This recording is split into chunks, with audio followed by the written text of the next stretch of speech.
Most people in Austin knew the name Dustin.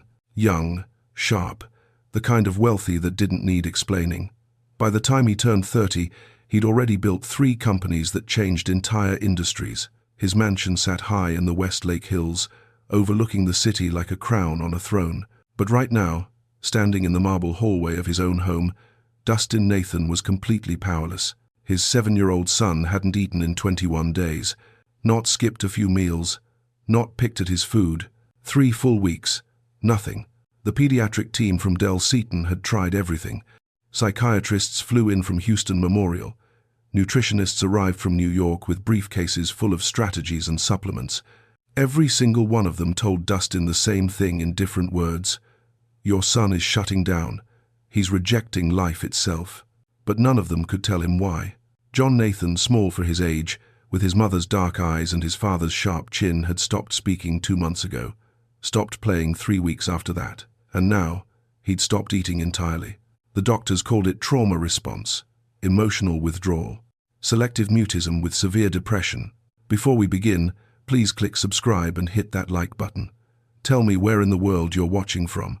If you felt helpless watching someone you loved fade away, because sometimes God sends help from the last place you least expect. Dustin called it a nightmare he couldn't wake up from. The mansion had 16 rooms, 8 bathrooms, a kitchen big enough to serve a restaurant, but it felt like a tomb. The kind of silence that pressed against your chest until you couldn't breathe. Money couldn't fix this. Power couldn't fix this. And that truth was eating Dustin alive. It all started the night his wife died. Sarah Nathan, beautiful, kind, the kind of woman who made everyone around her feel seen. She'd been reading to John in his bedroom Where the Wild Things Are, his favorite, when she suddenly stopped mid-sentence. Her hand went to her temple. She said, "I feel strange." And then she collapsed right there on the carpet. Aneurysm, no warning, no goodbye. John watched his mother die. He was 6 years old. Dustin had loved Sarah fiercely. They'd met in college, built their life together brick by brick. But when she died, something inside him broke clean in half. He couldn't cry, couldn't talk about her, couldn't even look at her pictures without feeling like his lungs were filling with water. So he did what he knew how to do. He worked. 16-hour days, conference calls at midnight, anything to keep his mind from circling back to the empty side of the bed. He thought silence would protect him. He didn't realize his son was drowning in that same silence.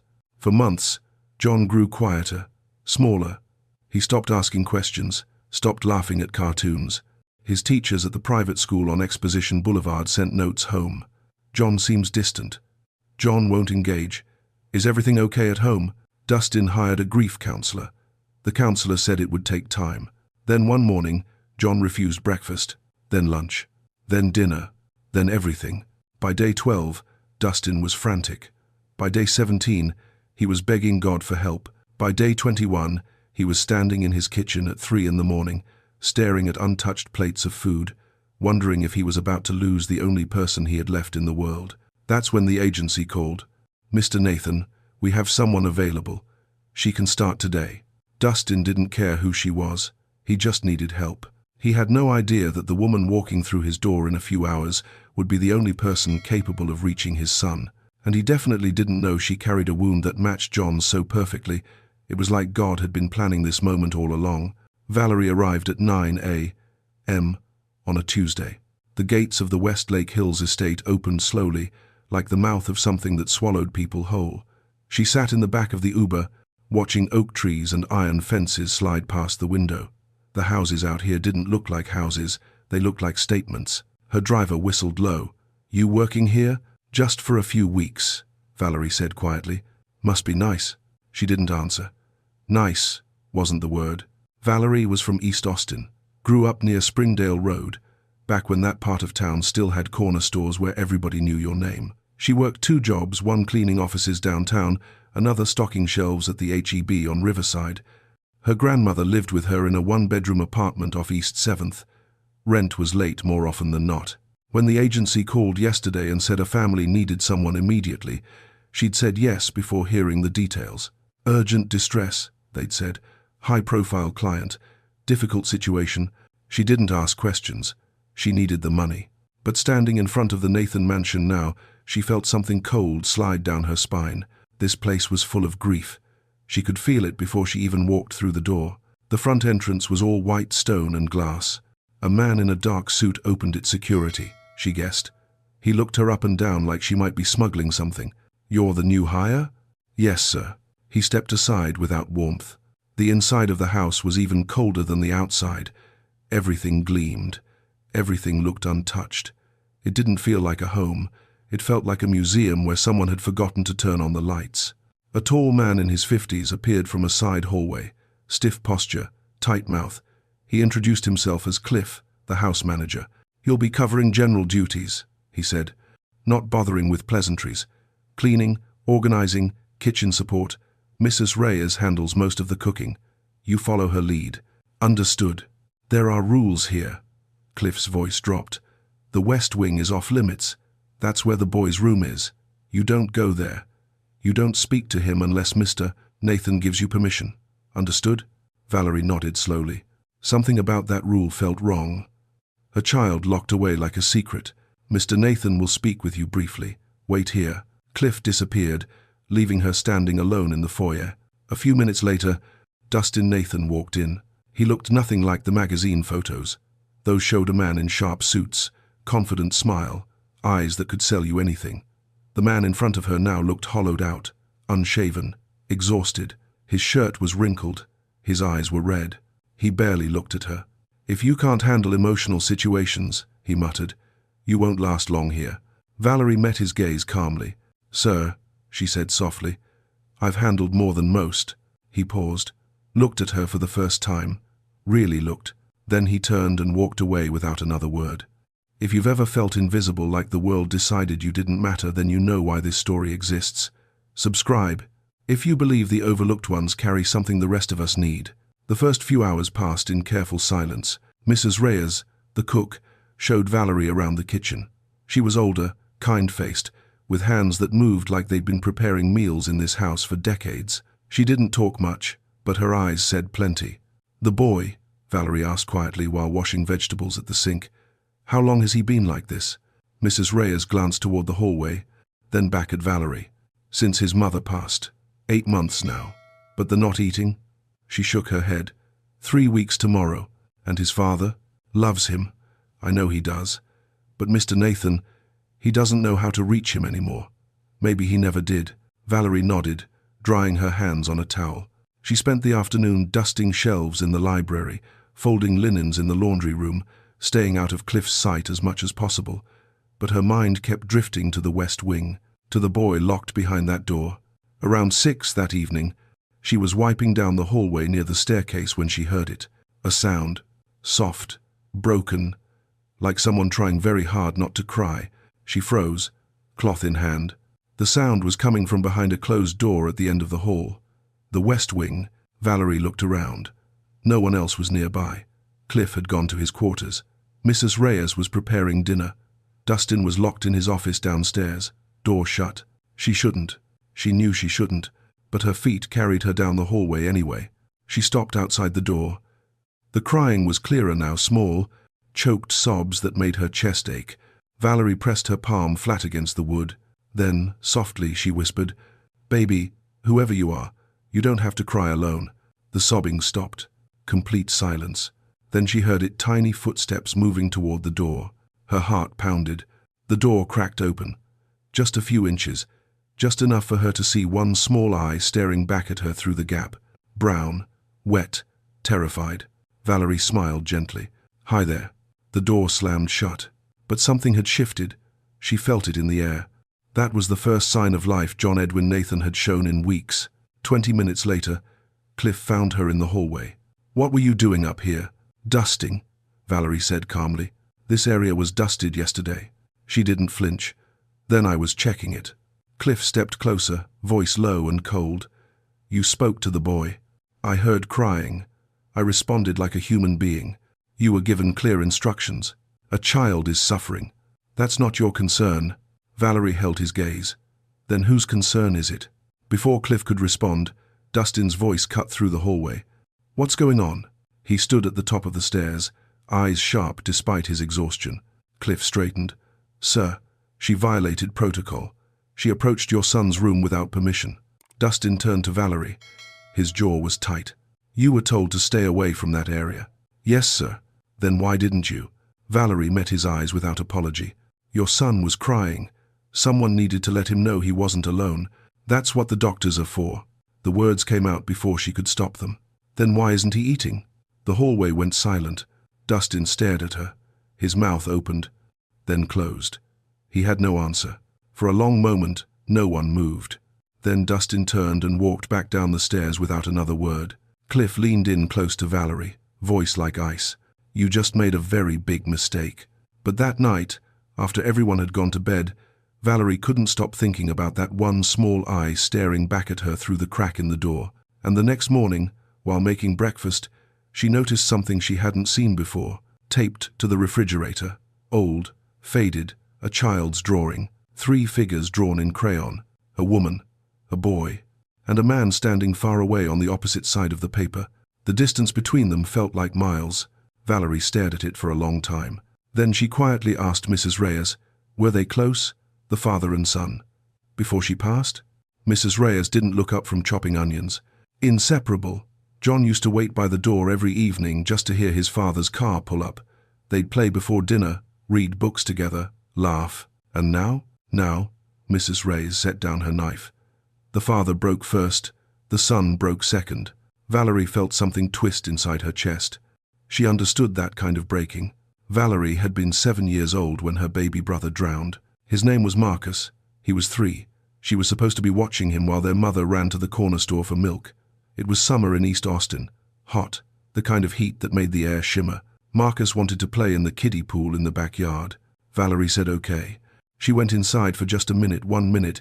She'd sworn to God 1,000 times since to get him a juice box from the fridge. When she came back, he was floating face down in 2 feet of water. She screamed, pulled him out. Her mother came running. Paramedics arrived, but Marcus never woke up. Valerie carried that guilt for years, believed it was her fault, believed she was the reason her mother cried herself to sleep every night, believed she'd killed her brother with her carelessness. It wasn't until she was 16, sitting in a free counseling session at the community center, that someone finally told her the truth. You were a child. You didn't have the power to cause that. Accidents happen, and they're not your fault. But by then, the wound had already scarred over. She never talked about Marcus, not to friends, not to boyfriends, not even to her grandmother. But standing in the Nathan mansion, staring at that drawing on the refrigerator, she felt the old wound open again, because she recognized what she was looking at. Guilt, distance, a child who believed he'd caused something he had no power over. That night, Valerie did something she knew would get her fired. She went back to the West Wing. Cliff tried to intercept her near the stairs, but she moved past him like water slipping through fingers. You can't. I can, she said quietly. And I will. She walked down the long hallway and sat down on the floor outside John's door.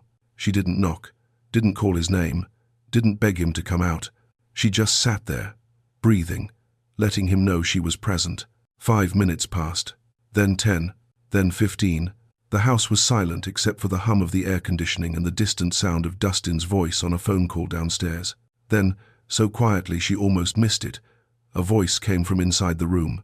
Are you going to leave like everyone else? Valerie's heart cracked clean down the middle. She closed her eyes, steadied her breath. No, baby, I'm right here. Silence.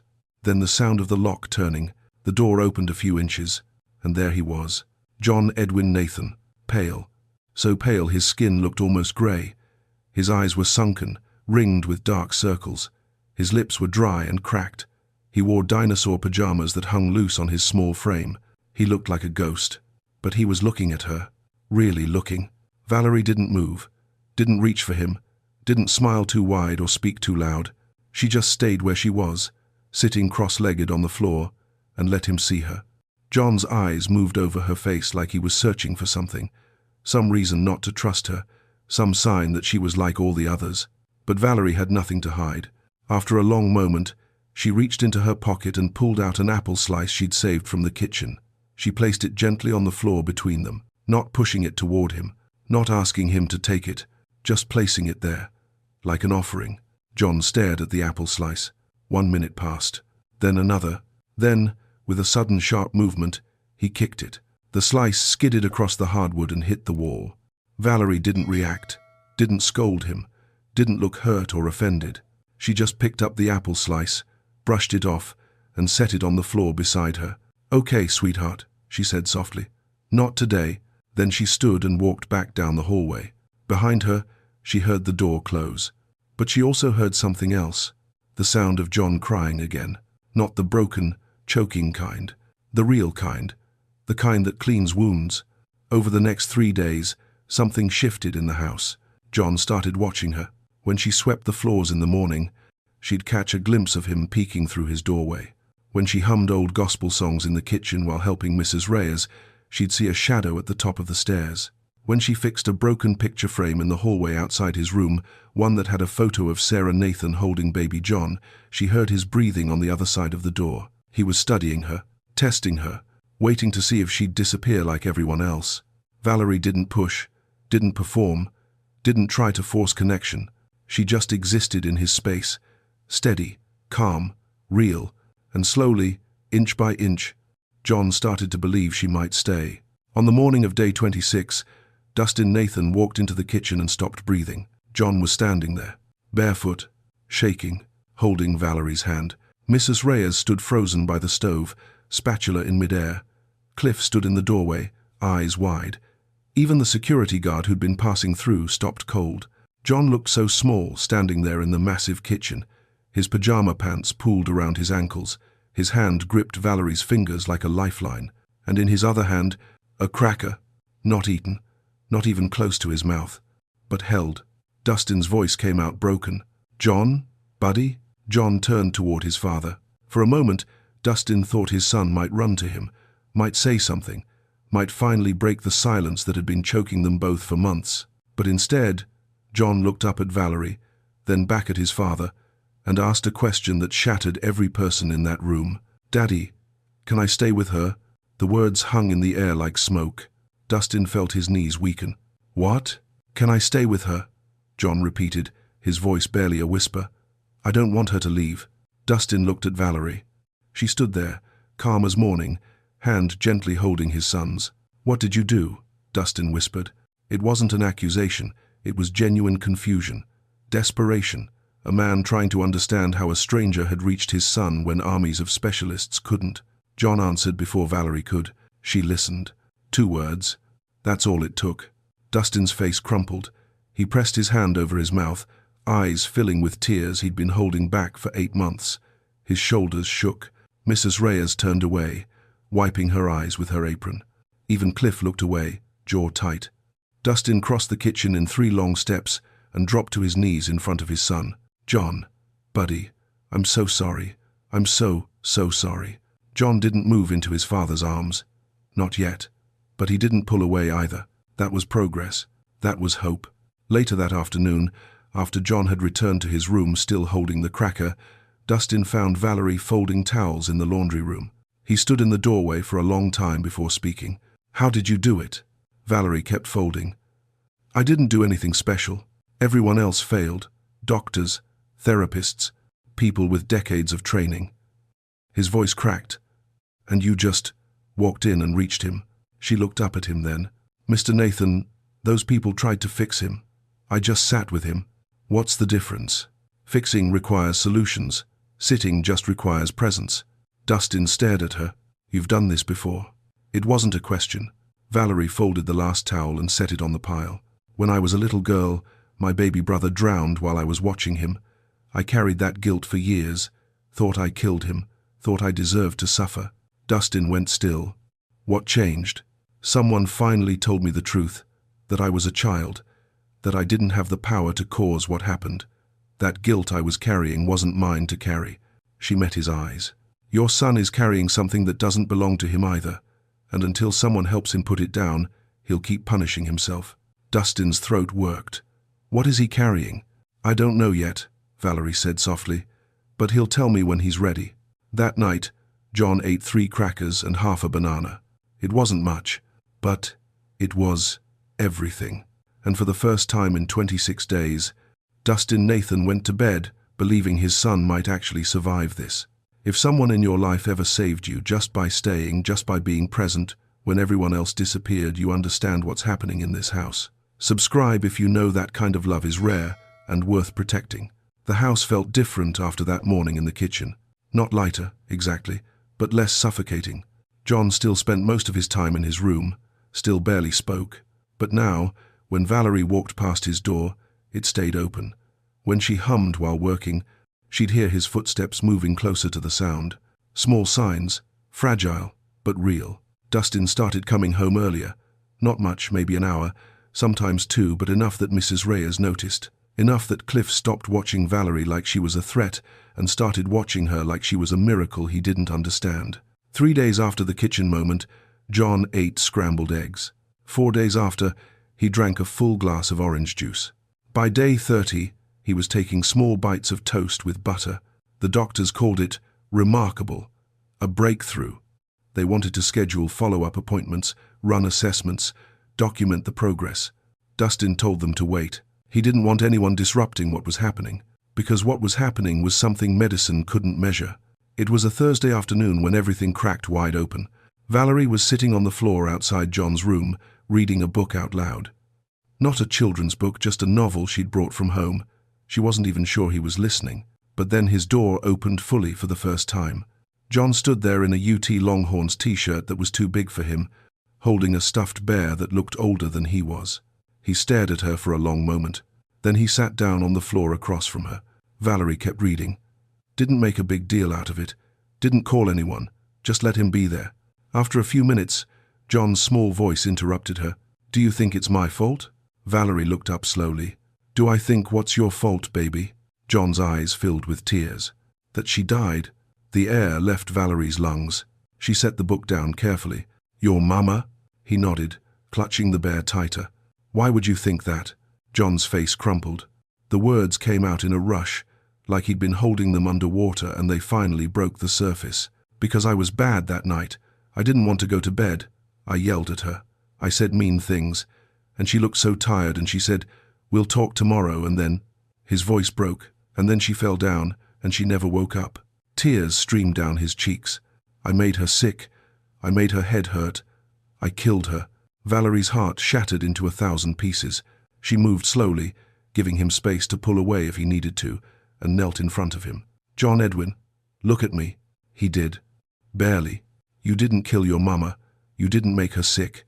What happened to her wasn't because of anything you said or did. But I was bad. Baby, listen." Her voice was firm but gentle.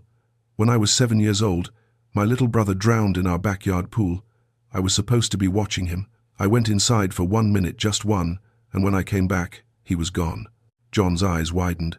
"For years, I believed it was my fault. I believed I killed him. I believed I was a bad person who deserved to be punished." "But you were just getting him juice," John whispered. "That's right. I was just being a kid, just like you were just being a kid the night your mama got sick." Valerie's eyes filled with tears. "Babies and little kids, we don't have that kind of power. We can't make hearts stop or heads hurt just by being upset or saying things we don't mean. But your mama got sick because something in her brain broke, something nobody could see or fix or stop. It had nothing to do with you." John sobbed then, real, deep sobs that shook his whole body. Valerie opened her arms, and for the first time, he fell into them. She held him while he cried, rocked him gently, let him release months of guilt and grief and terror. "I miss her," he choked out. "I know, baby, I know you do. I miss Daddy too. He's here, but he's not really here." Valerie closed her eyes. "He misses you too. He's just lost, just like you've been lost." They sat there on the floor for almost an hour. When John finally pulled back, his face was blotchy and his eyes were swollen, but something in them looked clearer, lighter, like he'd set down a stone he'd been carrying for too long. That evening, Dustin came home to find John asleep on the couch in the living room, not in his locked bedroom. In the living room, where people lived, Valerie was sitting in a chair nearby, reading. Dustin stood in the doorway, staring at his son's peaceful face. "He told me," Valerie said quietly. "Told you what?" "What he's been carrying." Dustin moved into the room slowly, sinking into the chair across from her. "What is it?" "He thinks he killed her. Thinks his behavior that night caused her aneurysm." Dustin's face went white. "Oh God, he's been punishing himself. That's why he stopped eating. He didn't think he deserved to live. Dustin buried his face in his hands. When he looked up again, his eyes were red. I didn't know. I didn't. His voice broke. I've been so focused on my own grief, I didn't see his. You were drowning too, Valerie said gently. That's no excuse. It's not an excuse. It's just what happened. She leaned forward. But you're here now, and he needs you now. Dustin looked at his sleeping son. What do I do? You talk to him. Really talk to him. You tell him the truth about what happened to his mother. You tell him it wasn't his fault, and you tell him you're sorry for disappearing. What if it's too late? It's not, Valerie said firmly. It's never too late to come back. But just as healing seemed possible, Cliff appeared in the doorway. His face was tight. Mr. Nathan, I need to speak with you. Dustin stood, following Cliff into the hallway. Valerie couldn't hear the full conversation, but she caught pieces. Agency contract. Temporary assignment. She's scheduled to leave Monday. Her stomach dropped. She looked at John, still sleeping on the couch, and she knew that when he woke up and found out she was leaving, everything they'd built would collapse. John heard the news before anyone could tell him gently. He was standing at the top of the stairs Sunday morning when Cliff's voice carried up from the foyer, "Her last day is tomorrow. The agency's sending someone permanent on Wednesday." John's face went blank. Then he turned and walked back to his room. When Valerie went to check on him an hour later, the door was locked again. She knocked softly. "John, baby, can we talk?" "Nothing. I know you heard. I know you're scared." Silence. She pressed her forehead against the door. "I'm not going to lie to you. The agency did say my time here was temporary, but I'm going to talk to your daddy, okay? We're going to figure this out." No response. Valerie's chest tightened. She'd seen this before. The retreat, the shutdown, the return to that dark place where John had been living for months. All the progress they'd made was unraveling in real time. She found Dustin in his office, staring at his computer screen without really seeing it. "He knows," Valerie said from the doorway. Dustin looked up. "I was going to tell him." He overheard Cliff. "He's locked himself in his room again." Dustin stood immediately. "I'll talk to him." "Mr. Nathan, wait." He stopped. Valerie stepped into the office, closing the door behind her. "I need to ask you something, and I need you to be honest." "Okay. Do you want me to stay?" Dustin stared at her like the question didn't make sense. "Of course I want you to stay. You're the only person who's been able to reach him. You're—" He stopped, ran a hand through his hair. "You're the only reason he's still alive. Then why haven't you asked me to stay?" "I didn't think," he faltered. "I didn't think you'd want to. This isn't what you signed up for. You have your own life, your grandmother, your other jobs." "Mr. Nathan," Valerie interrupted gently, "you're one of the wealthiest men in Texas. You can afford to hire me full-time. You can afford to make this work. The question isn't whether you can, it's whether you will." Dustin sat back down heavily. "What do you want?" he asked quietly. "I want to make sure John heals. I want to make sure you reconnect with your son. I want to make sure this family doesn't fall apart. And after that? After that, we'll see."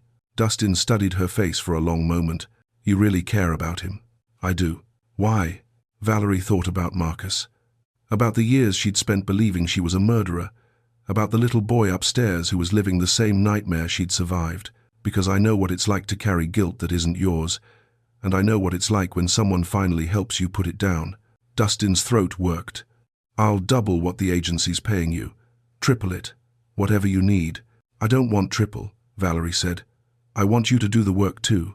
"What work?" "The emotional work. The hard work. I can't heal your son by myself. He needs his father. He needs you to show up not just physically, but emotionally. No more hiding in your office. No more burying yourself in conference calls. You have to be present." Dustin looked down at his hands. "I don't know if I can." "You can. You're just scared." "Of course I'm scared." His voice rose. "Every time I look at him, I see her. Every time I try to talk to him, I hear her voice. Every time." He stopped, breathing hard. "It hurts too much." "I know," Valerie said softly. "But you know what hurts more? Losing him too." The words hit Dustin like a punch to the chest. He stood abruptly, pacing to the window. "What if I'm too late? What if he doesn't want me anymore? There's only one way to find out." 20 minutes later, Dustin stood outside John's bedroom door. His hand was shaking. Valerie stood at the end of the hallway, far enough to give them space, close enough to be there if needed.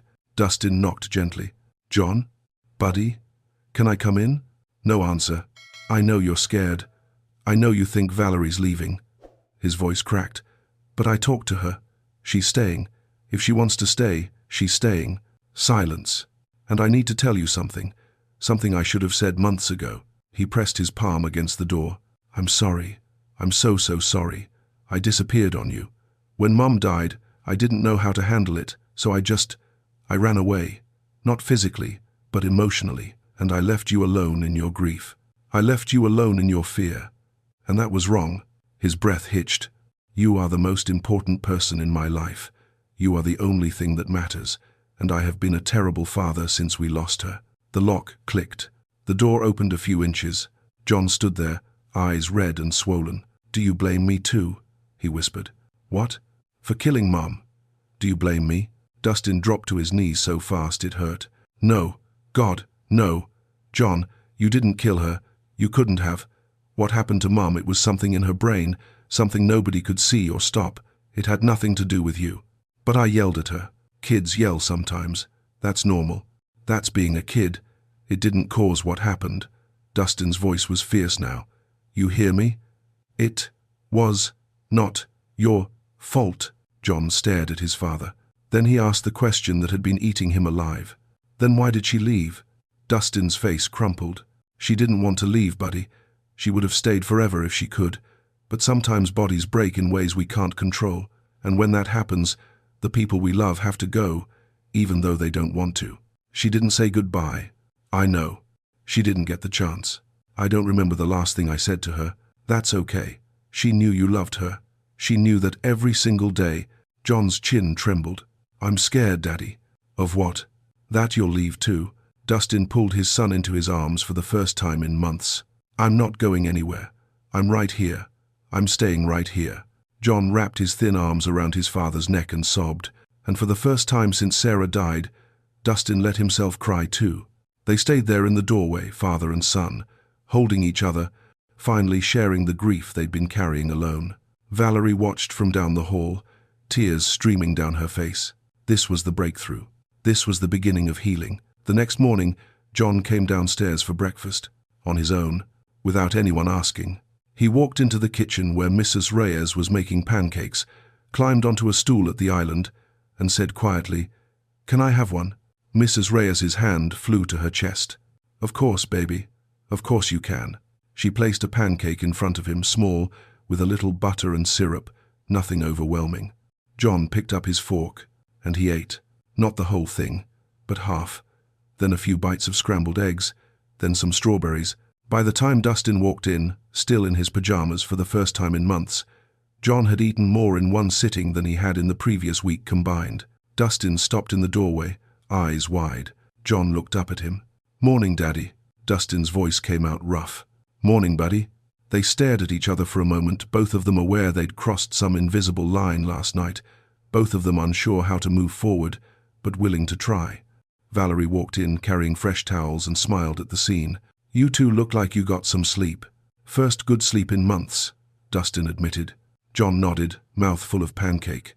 It was such a normal moment, such a simple, ordinary, beautiful moment, and it meant everything. Over the following 2 weeks, the house transformed. Not physically, it still had the same marble floors and expensive furniture, but the energy changed.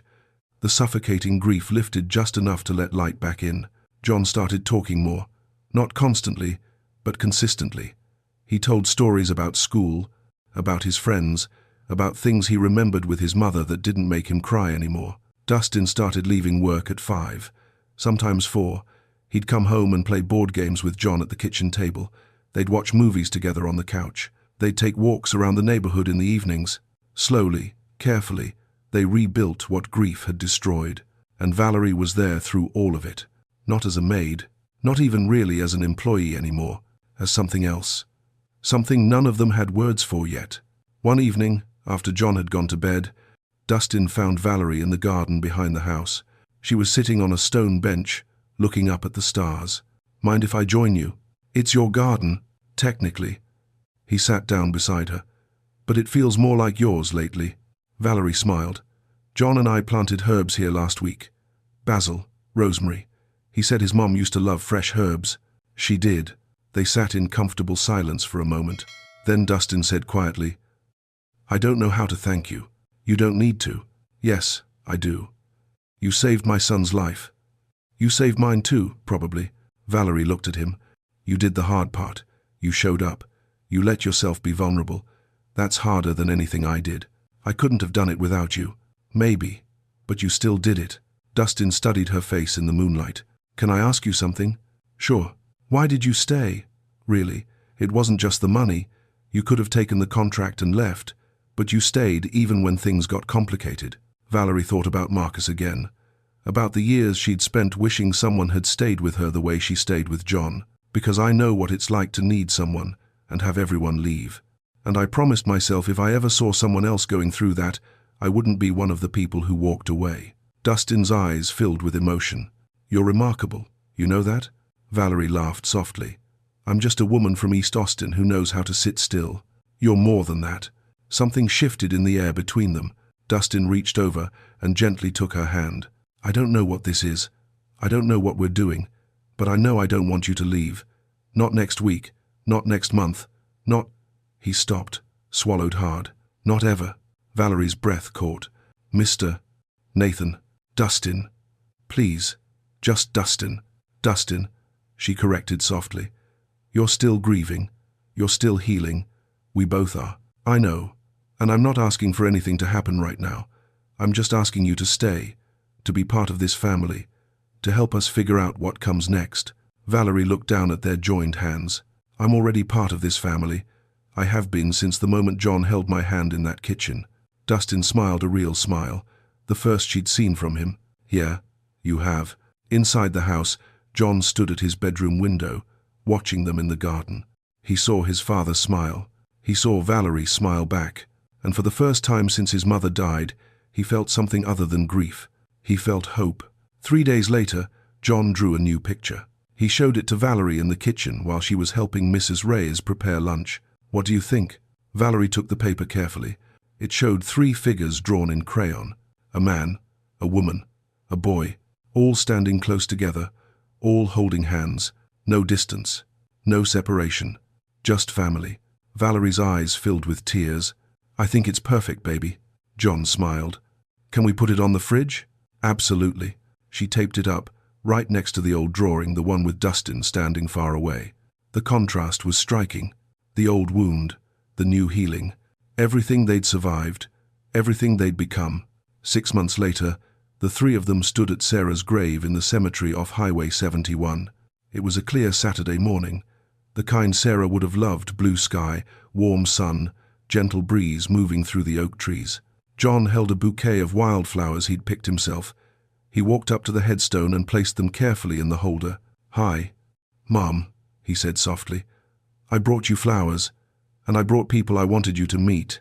He glanced back at Dustin and Valerie, who stood a few feet behind, giving him space. "This is Miss Val. She helped me when I was really sad. She helped Daddy too. I think you would have liked her." Valerie's throat tightened. John touched the headstone gently. "I'm not mad at you anymore for leaving. I know you didn't want to, and I know it wasn't my fault." His voice wavered. "Miss Val taught me that." Dustin stepped forward and placed his hand on John's shoulder. "We miss you," Dustin said quietly. "Every day. But we're okay now. We're going to be okay." John leaned into his father's side. Valerie stood beside them, and Dustin reached for her hand. The 3 of them stood there together, a family built from grief, held together by love. Not the family any of them had expected, but the family they'd all needed. As they walked back to the car, John in the middle, holding both their hands, Valerie thought about how far they'd all come, from silence to speech, from isolation to connection, from brokenness to healing. Sometimes the people the world overlooks carry exactly what the broken ones need. Sometimes the greatest act of kindness is just showing up and staying. Sometimes love doesn't look like what you planned, but it's exactly what you needed all along. And sometimes the family you build from the pieces of what you lost becomes stronger than what you had before, because it was built on truth, on vulnerability, on the choice to stay when leaving would have been easier. That's the kind of love that lasts. If this story reminded you that healing is possible, that the people who stay matter more than the ones who leave, then you already understand what this channel is about. Subscribe if you believe in love that shows up when everything else has failed. These stories exist because people like you believe they matter.